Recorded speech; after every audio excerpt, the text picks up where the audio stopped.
You know that last 13 pounds of stubborn fat that just doesn't want to leave your body no matter how clean you eat or how much you try to push your workouts? That's exactly what we're breaking down today. Because losing the first 20 pounds is easy, it's the last bit that your body holds onto like its life depends on it. Most people think they need more cardio, more salad, or more discipline. But that's not what's actually blocking fat loss at this stage. When you're stuck at those final pounds, it's almost always a hormone problem, not a calorie problem. Your body isn't trying to sabotage you, it's trying to protect you because it thinks dropping more weight might be stressful. So the real strategy is to lower the stress hormones that are locking fat in place, especially around your belly. And one of the biggest reasons people can't lose those last pounds is because they're snacking too often without realizing it. Even healthy snacks, nuts, fruits, protein bars can spike insulin just enough to keep fat from being released. At this stage, your diet quality usually isn't the issue, it's the frequency. So tightening your eating window to 2 meals a day or even 1 meal a day for a few days can finally lower insulin enough to tap into stored fat. It's not about starving yourself.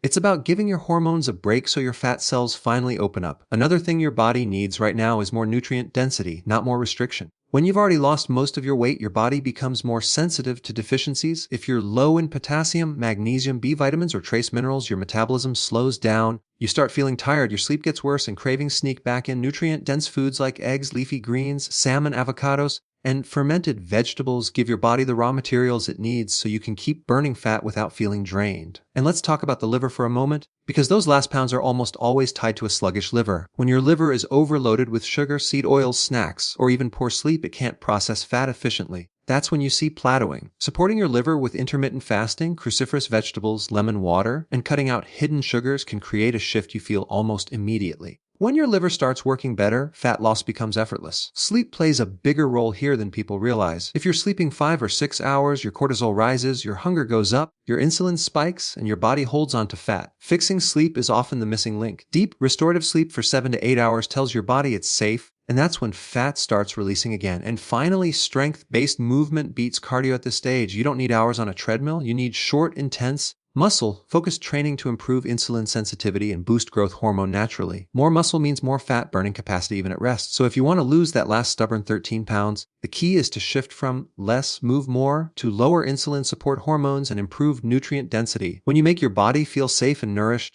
fat comes off naturally without forcing it. Most people who struggle with the last 13 stubborn pounds think they're doing something wrong with their food choices, but the truth is that at this stage, it's almost never about what you're eating. It's about how often you're eating. The biggest roadblock is insulin, and insulin has everything to do with eating frequency. The body can stay stuck in fat storage mode even when you're eating clean, simply because you're eating too frequently and never giving insulin a chance to drop low enough to release stored fat. Insulin is like a switch. When it's high, your body is locked into storing energy. When it's low, your body can finally tap into fat. And what most people don't realize is that even the smallest snack, even a handful of nuts, a protein bar, a few grapes, or a healthy smoothie is enough to raise insulin and shut down fat burning for hours. This is why people are stuck. They eat healthy meals but snack in between, thinking it doesn't count or thinking it's harmless, but the body doesn't care if the food is organic, keto, low carb, or sugar-free. If it raises insulin, it stops fat burning. End of story. When you've already lost some weight and you're down to those stubborn last pounds, your body becomes even more sensitive to these insulin spikes. In the beginning of a weight loss journey, you can get away with mistakes and still lose weight. But as you get closer to your goal, your hormones get stricter, and the smallest deviation can create a plateau. That's why reducing meal frequency is the most powerful tool at this point. It doesn't mean starving yourself. It means giving insulin enough time to fall, giving your digestive system enough time to rest, and giving your body the opportunity to pull energy from its fat stores rather than from recently eaten food. Shortening your eating window to 2 meals a day, or even temporarily trying 1 meal a day, creates the exact hormonal environment your body needs to let go of those last 13 pounds. People think this sounds extreme until they try it and realize they actually feel better, not worse. Their hunger drops, their energy becomes more stable, and their mental clarity improves. This is because lowering insulin improves how your cells use energy. Instead of depending on sugar all day, your body begins tapping into stored fat and ketones, which is a cleaner, steadier fuel. Going from frequent snacking to just 2 meals a day can feel uncomfortable for the first few days, and that's completely normal. It's not real hunger, it's your body adapting from sugar burning to fat burning. Sugar burners feel hunger every few hours, But fat burners can go long stretches without cravings because their insulin stays low and their cells can access fat easily. Once this shift happens, the body begins using fat in a steady, effortless way. The belly starts shrinking, the waistline feels different, the scale begins moving again. And most of all, the metabolism finally feels like it's cooperating rather than fighting you. One of the biggest things people underestimate is the hidden insulin triggers in their day. Coffee with cream multiple times a day, a piece of gum, a flavored drink, little bites while cooking,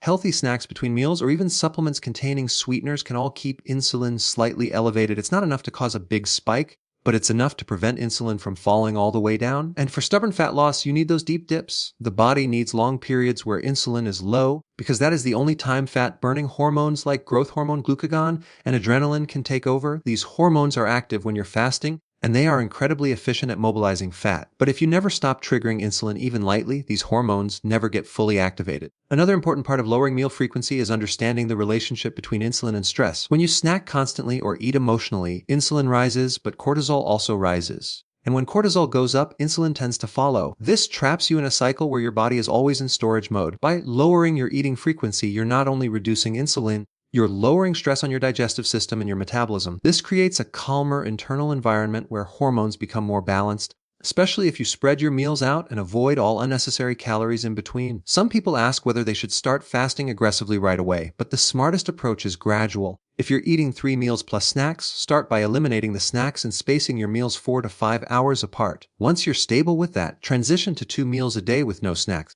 This is where most people notice noticeable changes in their waistline and appetite. If the body still isn't releasing those last pounds, then trying 1 meal a day for a few days or even a week can create that extra push. It's not forever, it's a temporary strategy to reset hormones and remind your body how to access stored fat. Another thing that surprises people is how much easier lowering meal frequency becomes when they increase fat and nutrient density in their meals. Healthy fats like avocado, olive oil, eggs, grass-fed butter, and fatty fish naturally extend satiety and prevent cravings. When your meals are nutrient-dense, your body isn't screaming for food every few hours because it's finally receiving what it needs. People think hunger is about calories, but it's actually about nutrient deficiencies. When the body lacks minerals or vitamins, it sends hunger signals even if you have plenty of stored energy. By improving the quality of your meals, fasting becomes smoother, more comfortable, and far more sustainable. As insulin stays low for longer periods, the body becomes more efficient at using stored fat for fuel. This means you no longer depend on willpower. The process becomes automatic. Your body quite literally shifts into a different metabolic mode. You may wake up less hungry. You may forget about food during the day because your energy is steady. This is the state where stubborn fat finally starts melting away. You're not forcing your body anymore. You're aligning with how it naturally burns fat. Lowering insulin through meal frequency is the simplest yet most powerful technique for overcoming a fat loss plateau. It works with your hormones rather than against them. It helps normalize hunger, lowers cravings, improves mental clarity, supports liver function, balances cortisol,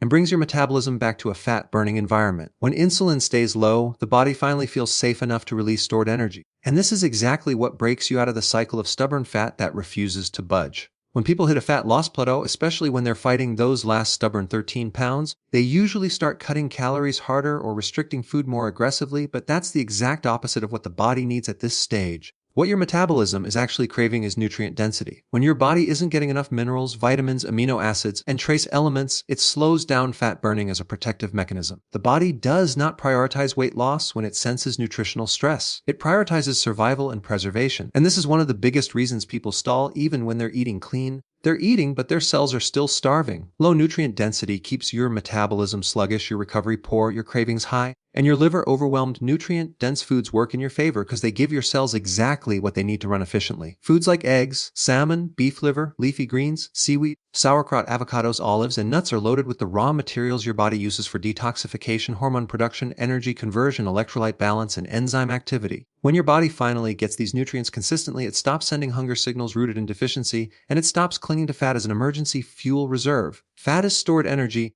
and the body will not release stored energy if it thinks nutrients are scarce. This is why you see people who are overweight yet malnourished at the cellular level. Calories are present, but the nutrient profile is missing. Potassium is one of the most important minerals for fat loss, especially when you're close to your goal weight. Most people need about 700 mg a day, and they're barely getting half that. Potassium helps lower insulin, reduces cravings, improves energy, supports muscle function, and enhances liver detoxification. Leafy greens, avocados, squash, salmon, and mushrooms are great potassium sources, and when potassium is adequate, fasting becomes easier and stubborn fat becomes more accessible. Magnesium is another mineral people are missing. It calms the nervous system, lowers cortisol, improves sleep, stabilizes blood sugar, and supports over 300 biochemical reactions in the body. Without magnesium, your metabolism simply does not work efficiently. And this deficiency alone can keep the body from letting go of those final pounds. Then you have B vitamins, which are crucial for energy metabolism, liver function, and fat oxidation. They're especially needed for converting food into usable energy. When B vitamins are low, people feel tired, foggy, and easily stressed. Their workouts feel harder. Their mood dips, they crave quick carbs because the body can't efficiently extract energy from fat. Foods like eggs, beef, nutritional yeast, salmon, sardines,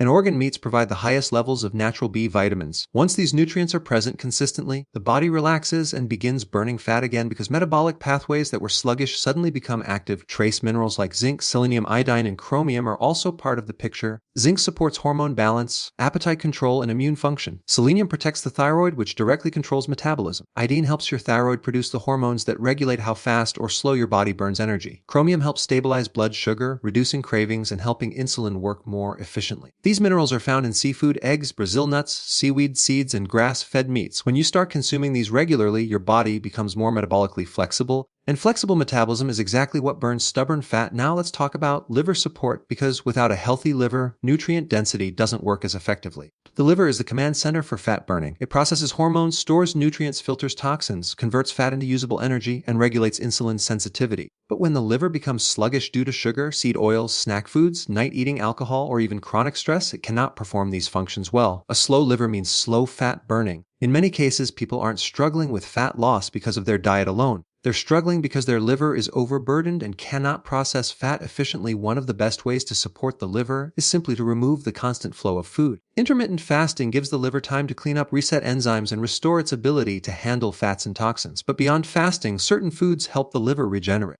Cruciferous vegetables like kale, cabbage, broccoli, and Brussels sprouts contain compounds that help the liver metabolize excess hormones and detoxify more efficiently. Fermented vegetables support the gut, which takes pressure off the liver. Eggs provide choline, one of the most essential nutrients for liver function, and most people are significantly deficient in choline. Choline helps the liver break down fat rather than letting it accumulate. Without enough choline, fatty liver becomes more likely, and fatty liver is one of the biggest hidden causes of stubborn fat that refuses to leave. Bitter foods like arugula, dandelion greens, and lemon water stimulate bile production. Bile is critical for breaking down fat and absorbing fat-soluble vitamins like A, D, and K. Without strong bile flow, your digestion becomes sluggish, nutrients don't absorb well, and fat metabolism slows. People often think weight loss is all about calories, but impaired bile flow alone can stall fat burning even when someone is eating perfectly. When the liver and gallbladder are supported, people notice better digestion, less bloating, more stable energy, and a significant increase in fat burning potential. Another key part of nutrient density is stabilizing blood sugar. When blood sugar swings up and down, insulin rises, cravings surge, and the metabolism stays in storage mode. Nutrient-dense meals naturally stabilize blood sugar by providing protein, healthy fats, and fiber, which slow down digestion and keep insulin lower. This makes the body more likely to tap into stored fat between meals. When your meals contain eggs, salad, olive oil, salmon, nuts, seeds, and fermented foods, your blood sugar doesn't crash, your energy stays stable, and your body becomes more efficient at burning fat throughout the day. People also underestimate the role of detoxification. Your liver needs nutrients like glutathione precursors, sulfur compounds, and antioxidants to break down toxins. Without these nutrients, toxins accumulate, slowing metabolism and increasing inflammation, which makes fat loss harder. Foods like garlic, onions, broccoli sprouts, turmeric, and blueberries help reduce oxidative stress and support detox pathways. When detoxification improves, inflammation decreases, and fat-burning hormones begin working more effectively, supporting the liver and improving nutrient density. Also improves hormones like insulin, cortisol, and thyroid hormones. When these hormones are more balanced, the metabolism feels smoother, hunger becomes predictable, cravings become rare, fat burning becomes steady. You don't feel like you're fighting your own body anymore. Instead, you feel like your body is finally cooperating and moving in the direction you want. This harmony only happens when your cells are well nourished and your liver is functioning at its best. This combination, nutrient density and liver support, creates an internal environment where fat loss becomes natural, efficient, and sustainable. And once your nutrients are replenished and your liver is functioning smoothly, those last stubborn 13 pounds no longer stand a chance. When someone is trying to lose the last 13 stubborn pounds, they usually focus almost entirely on food and maybe a bit on exercise, but the real block at this stage is hormonal. Your body doesn't release stubborn fat when it perceives stress, and stress can come from poor sleep, irregular eating, emotional strain, chronic worry, overtraining, or even nutrient deficiencies. The body has a very simple rule: if stress goes up, fat burning goes down, and one of the biggest hormones involved in this process is cortisol. Cortisol isn't bad, you need it. It keeps you alert, helps you wake up, and supports your metabolism. But when cortisol is chronically elevated, especially at night, your body switches into an energy preservation mode. This mode tightly holds onto fat because your body thinks you might need that energy later. So even if you're doing everything right with diet, your cortisol can override all of it and prevent fat loss. Sleep is one of the most crucial pieces here. People underestimate how much poor sleep stops fat loss. When you're only sleeping 5 or 6 hours, or when your sleep quality is low, cortisol rises dramatically. And when cortisol stays high, it interferes with your insulin levels, hunger hormones, and fat-burning hormones. You wake up tired and craving something quick like refined carbs or caffeine. You start your day already stressed. And this becomes a cycle that keeps your metabolism locked in storage mode. Deep, restorative sleep is what shifts your body into repair, detoxification, and fat-burning. Growth hormone increases during deep sleep, and growth hormone is one of the strongest fat-burning hormones your body has. When sleep is poor, growth hormone drops, cravings rise, insulin spikes more easily, and belly fat becomes harder to lose. Improving sleep alone can unblock a plateau that people have been stuck in for months. Balancing stress is also tied to your environment and habits. If your day is filled with rushing, deadlines, overstimulation from phones, blood sugar swings, or emotional stressors, your cortisol stays elevated, and you don't need a huge amount of stress to block fat loss. Even mild, chronic stress is enough. Your nervous system has two states: sympathetic, which is fight or flight, and parasympathetic, which is rest and digest. Most people today live almost entirely in the sympathetic state. They're always anticipating something, thinking, worrying, planning, scrolling, reacting. In that state, digestion slows, recovery slows, and fat-burning hormones stay suppressed. To release stubborn fat, you need more time in the parasympathetic state. Things like slow breathing, walking after meals, sunlight exposure, stretching, reading, grounding, and quiet time all help activate this state. When your body feels safer and more relaxed, cortisol naturally drops, and when cortisol drops, stubborn fat becomes available again as a fuel source. Another major factor is strength-based movement. People often try to burn off stubborn fat with cardio, but cardio does very little to improve insulin sensitivity. Strength training, on the other hand, builds lean muscle and improves the way your cells use energy. More muscle means you burn more fat even while resting. It also activates receptors in your muscles that allow your cells to absorb glucose without needing insulin, which lowers overall insulin levels. Lower insulin equals more fat burning. Strength training also boosts growth hormone, testosterone, and other fat-burning hormones, and you don't need hours in the gym. Short, controlled, focused strength sessions, slow squats, slow push-ups, controlled lifting, resistance bands can create hormonal shifts that accelerate fat loss more effectively than high-intensity cardio. This works especially well when combined with fasting because the body will tap into fat stores more readily when insulin is low and muscles are being challenged. People also underestimate the relationship between movement and stress. Strength training done correctly actually lowers cortisol over time. It tells your body that you are strong, adaptive, and safe. But overtraining does the opposite. If you're doing too much intense exercise, especially long-duration cardio, your cortisol rises even higher. Your body can't distinguish between running on a treadmill and running from danger. If you're pushing too hard without proper recovery, your hormones never get a chance to reset. You end up hungrier, more inflamed, more tired, and more stuck. The key is training smart, not just training harder. Controlled strength training a few times a week, combined with walking daily, is far more effective for stubborn fat than exhausting workouts that spike cortisol. Your breathing also affects fat loss more than you'd think. Shallow breathing triggers the sympathetic nervous system. Deep, slow diaphragmatic breathing activates the parasympathetic system, lowers cortisol, and improves oxygen delivery. Oxygen is necessary for fat oxidation. When your breathing is shallow, your body burns less fat because fat metabolism requires oxygen. Even a 5-minute slow breathing practice in the morning or before bed can dramatically improve hormonal balance and help shift your body back into fat-burning mode. Light exposure also plays a big role. Morning sunlight helps regulate your circadian rhythm. A stable circadian rhythm lowers cortisol, improves sleep quality, and stabilizes hunger hormones. Evening light exposure raises cortisol and delays melatonin, which ruins sleep and affects fat loss. Simple habits like stepping outside for 5 minutes in the morning and reducing screen brightness at night have a surprisingly powerful effect on stubborn fat because they regulate the hormones behind fat storage and fat release. Another overlooked piece is emotional stress and unresolved tension. The body stores stress physically. Tight shoulders, jaw clenching, shallow breathing, racing thoughts, all of these keep cortisol elevated and signal to the body that it's not safe to burn fat. If someone is constantly dealing with mental stress, even if their diet is perfect, their body's internal chemistry stays in a protective mode. Practices like journaling, quiet reflection, gratitude, slowing down, or spending time alone without stimulation help lower the emotional load. When people do these consistently, they often report that their cravings go away, their digestion improves, and their stomach appears flatter. That isn't just relaxation, it's hormonal recalibration. Hormonal balance also includes the thyroid. Stress and poor sleep suppress thyroid function. A slower thyroid means slower metabolism. Supporting the thyroid with nutrient-rich foods, seaweed, eggs, seafood, Brazil nuts, leafy greens helps the body return to a state where it feels safe releasing fat again. But thyroid hormones only improve when stress hormones improve. Once cortisol is under control, The thyroid becomes more responsive and efficient. All of these pieces, sleep, stress reduction, strength training, deep breathing, sunlight, emotional relaxation, work together to create a metabolic environment where fat burning becomes natural. When your body feels calm, energized, and supported, it opens up the fat cells and begins using stored energy. When your hormones are balanced, your cravings drop, your appetite normalizes, and your fat burning pathways begin working again. It becomes less about forcing weight loss and more about aligning your habits with the way your body is designed to function. This is exactly why people who shift their lifestyle to prioritize calm, strength, recovery, and sleep suddenly break through stubborn fat plateaus they've had for years. The body doesn't release stored fat when it feels threatened, it releases fat when it feels safe, nourished, and strong. And once you create that internal environment, losing those last 13 pounds stops being a battle and becomes a natural progression of hormone balance and metabolic harmony.